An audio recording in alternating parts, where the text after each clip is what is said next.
পৃথিবীর গোল, আজকে তুই ওই সাইড আমি এই সাইড, কালকে আমি ওই সাইডে বসবো তুই এই সাইডে আসবি, ভুলে যাইস না। আর ওটা তোর বড় ভাইরাও বলে দিস। বিসিবিতে তামিম ইকবালের একটা ছবি দেখে আজকে খুবই অবাক লেগেছে। ভাগ্য মানুষকে কখন যে কোথায় কিভাবে রাখে সেটা বিধাতা ছাড়া আসলে কেউ কল্পনাও করতে পারেনি। যেই ছবিটার কথা বলছি একটু দেখুন, এই ছবিটার কথা বলছি। কত হাস্যোজ্জ্বল, হাত উঁচিয়ে সামনে থেকে বাংলাদেশ ক্রীড়া মন্ত্রণালয়ের উপদেষ্টা আসিফ মাহমুদের সাথে কাঁধে কাঁধ মিলিয়ে হাঁটছেন, অর্থাৎ বাংলাদেশের ক্রীড়াঙ্গনের সর্বোচ্চ অভিভাবকের পাশে সবচেয়ে কাছের যে মানুষটা তিনি তামিম ইকবাল। অথচ এই তামিম ইকবাল গত কয়েক বছর ধরে যেভাবে নিগৃহীত হয়ে আসছিলেন বিসিবি থেকে সেটা বলার অপেক্ষা রাখে না। সবাই জানেন নাজমুল হাসান পাপন এবং সাকিব আল হাসান এবং কোচ চন্ডিকা হাথুরু সিংহে সবার সঙ্গে একটা বিরূপ সম্পর্কের কারণে তামিম ইকবাল বাংলাদেশ ক্রিকেট বোর্ড থেকে অর্থাৎ বিসিবি থেকে মোটামুটি নির্বাসিত হয়েছিলেন। তিনি আর জাতীয় দলে ফিরতে পারবেন কিনা কোনো দিন সেটাও আসলে মোটামুটি নিশ্চিতভাবেই সংখ্যা থেকেও বড় কিছু, অর্থাৎ তামিম আর ফিরছে না জাতীয় দলে, এমন একটা পরিস্থিতি তৈরি হয়ে গিয়েছিল। সেই তামিম ফিরেছেন রাজার বেশে, ক্রীড়া উপদেষ্টার পাশে থেকে হাত উঁচু করে সবাইকে যেন বলে দিচ্ছেন আই এম ব্যাক। মনে আছে তামিমের এত ইস্যু নিয়ে বিশ্বকাপের সময় যখন দল থেকে বাদ পড়লেন তখন নগদ একটা ক্যাম্পেইন করেছিল একটা ফোন আলাপ ফাঁস করার মধ্য দিয়ে।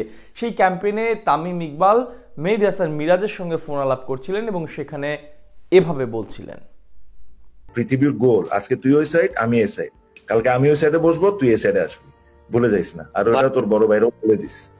নিশ্চয়ই শুনতে পাচ্ছেন তামিম বলছিলেন সবারই পৃথিবীটা গোল, সবারই একটা দিন আসে, আজকে হয়তো তোর বড় ভাইয়ের দিন, একদিন আমারও আসবে। ব্যাপারটা ফানি হোক, ব্যাপারটা কোনো ক্যাম্পেইনের অংশ হোক, ব্যাপারটা কিন্তু চির সত্য। তামিম ইকবালের হয়তো সেই দিনটা ফিরে আসছে। ক্রিকেট বোর্ডে তামিম ইকবালের যে শত্রুই বলবো, যাদের কারণে তিনি জাতীয় দলে খেলতে পারছিলেন না, নাজমুল হাসান পাপন রিটায়ার করেছেন, সাকিব আল হাসান ন্যাশনাল টিমে আছেন কিন্তু তার অবস্থানটা একেবারে পচে গেছে, এবং একই সঙ্গে আজকে জালাল ইউনুস রিটায়ার করেছে।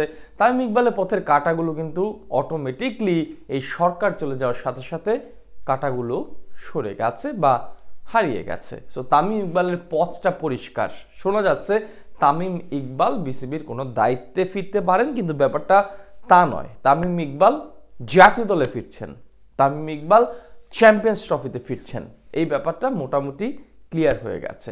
সো তামিম ইকবালের এই পথটা পরিষ্কার। এই আসিফ যিনি উপদেষ্টা হয়েছেন তিনি কিন্তু ব্যক্তিগতভাবে তামিমের ফ্যান বলা চলে। তামিমকে তিনি চান তিনি জাতীয় দলে খেলুক।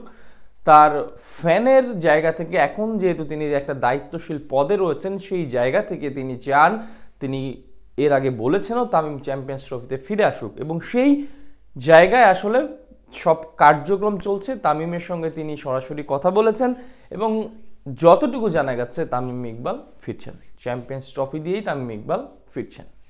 সো তামিমের জাতীয় দলের পথটা যে পরিষ্কার, এই ছবির মাধ্যমে আসলে অনেক মেসেজ দিয়ে দিচ্ছে যে তামিম ইকবাল কিভাবে জাতীয় দলে ফিরে আসছেন।